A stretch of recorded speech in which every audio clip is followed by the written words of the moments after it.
Hi, my name is Stevie and I like to write songs. We're at a macro mixing stage of all the 21 songs that we've written so far. These are the big moves that we want to apply to every song. I've had a listen to all the songs over the last few days, and I think in the last episode, some of the moves that I made were a bit heavy-handed. So I'm going to rein in some of those moves. Particularly, I think the snares got too much attack now. I've made a little improvement on the way I'm approaching my 2-bus EQ, so I'll show you all about that. And we'll just do all the other little bits and pieces that can leave us ready for doing the final mix of each of the songs. So let's go.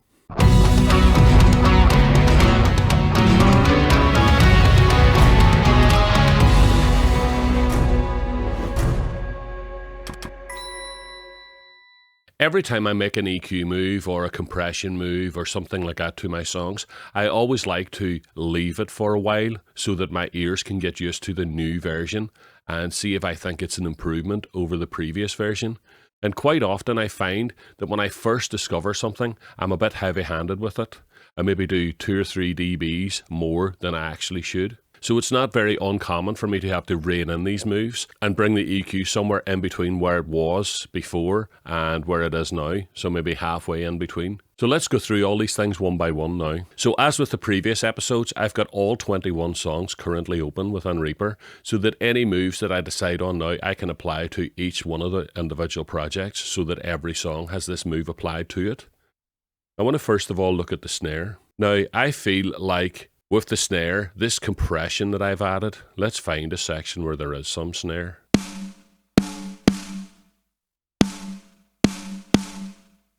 To turn off the compression.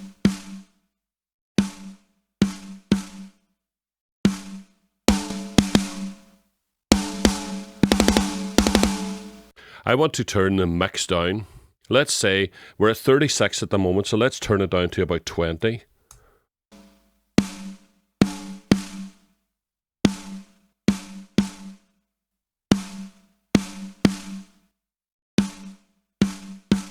That is still adding some of the liveliness that I wanted added to the snare, but it's not as affected anymore.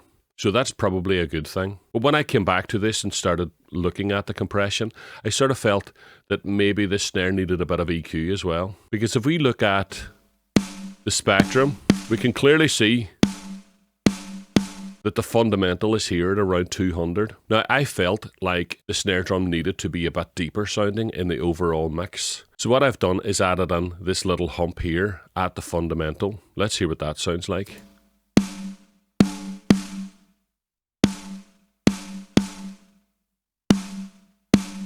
It's giving the snare a bit more of a slap and a bit more girth to it. I can also hear a little ring, and I thought while I'm at it, let's take this ring out. Let's see if we can find this frequency.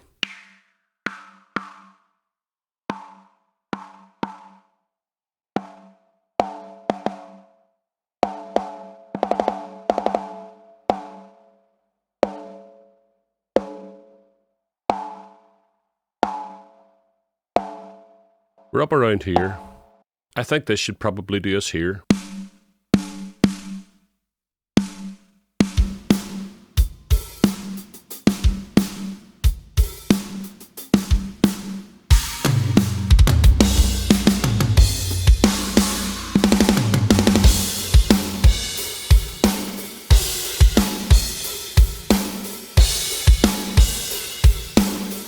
I think I'm happy with that. Before we move on from the snare, I would like to go through all 21 songs and do this to all 21 songs. Right, so let's look at the snare in the AC/DC song because it's a slightly different snare.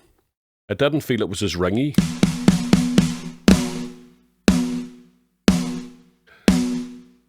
But the fundamental was slightly lower, so I changed the fundamental and I wanted it to sound a bit deeper. So let's get plenty of extra punch on that fundamental. Now if we listen to all the drums together now,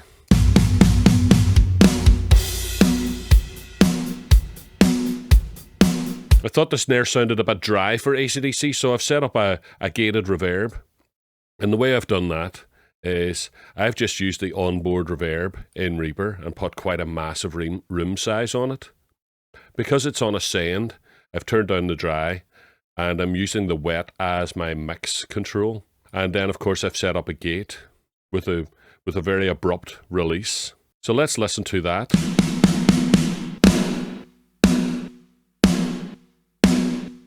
Okay, so we can mix that in. Whoops.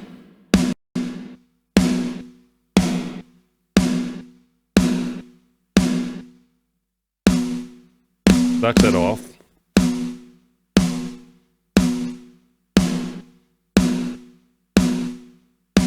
We have to hear the whole song in context in order to mix this properly, so let's have a listen.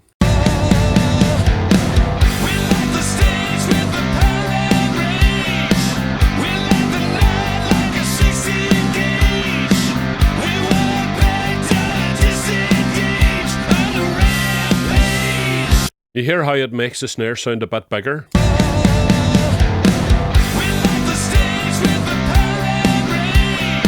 Let's take it off.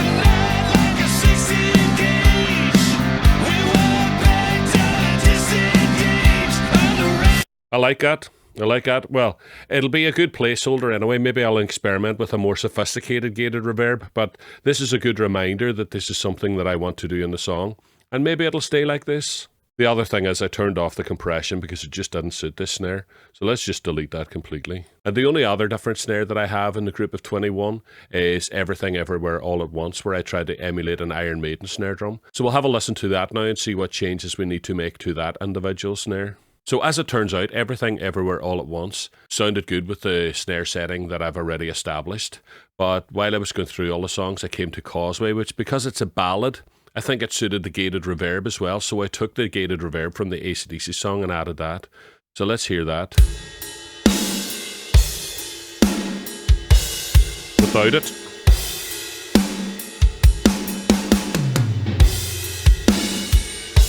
Okay, so let's hear it in the song.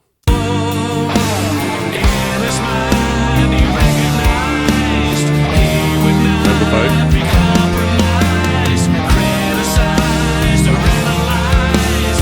It's just making the snare sound slightly bigger for these ballady, slower songs. So let's look at the 2-bus EQ again now. We spent quite some time on it last week, but it was all worthwhile because we did learn things about the EQ of my tracks. The 57 hertz bump that we needed, the 120 dip that we needed, the 500 dip, and then there was a couple of little resonance notches in it. Now, I want to use a slightly more sophisticated approach this time, but it's actually easier to do. So let me show you. So this is the 2-bus EQ that we worked on, and we could see these notches. Now, one of the things that I was thinking about doing is getting rid of these notches, just turn them off, and just keep the top end flat. And we'll still keep this 57 hertz, 123 hertz, and 500.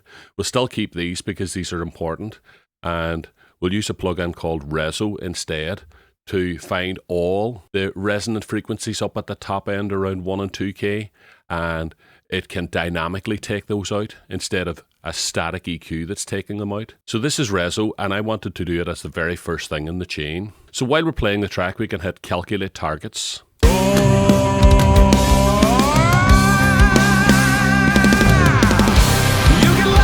And these are the targets that is found, so we can engage them.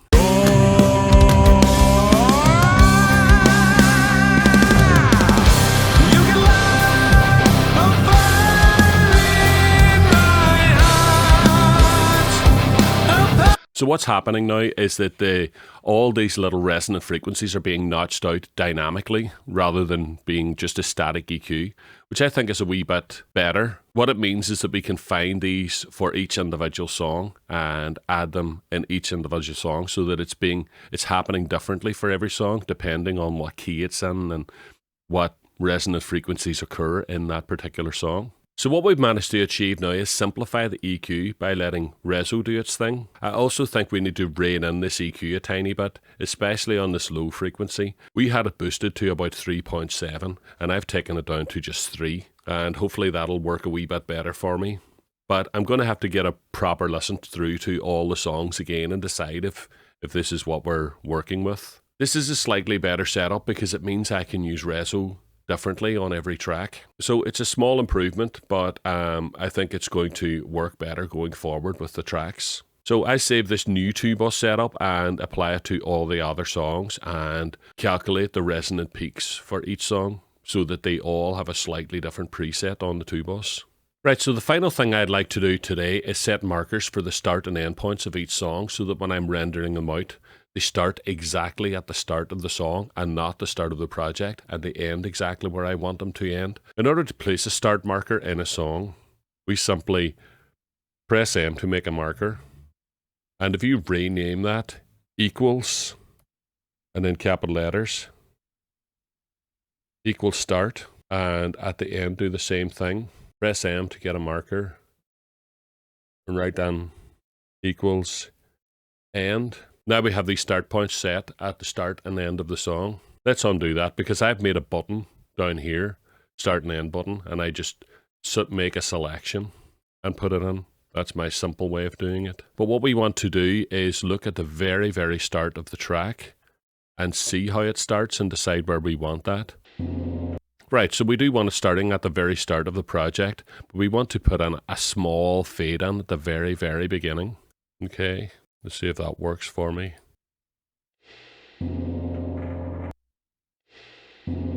Yeah, that's about right. And at the very end, we've got a fade out. So we want to put it just at the 0 crossing of the fade out.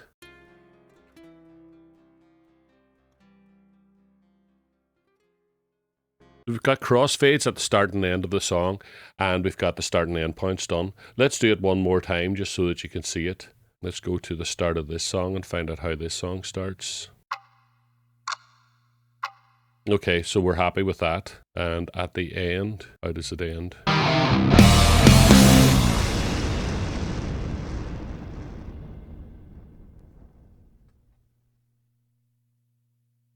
So I'd say by about there, we're talking about it being over. And just to be on the safe side, we could add a little volume automation. So I'm adding these volume automations to the actual master track of the song.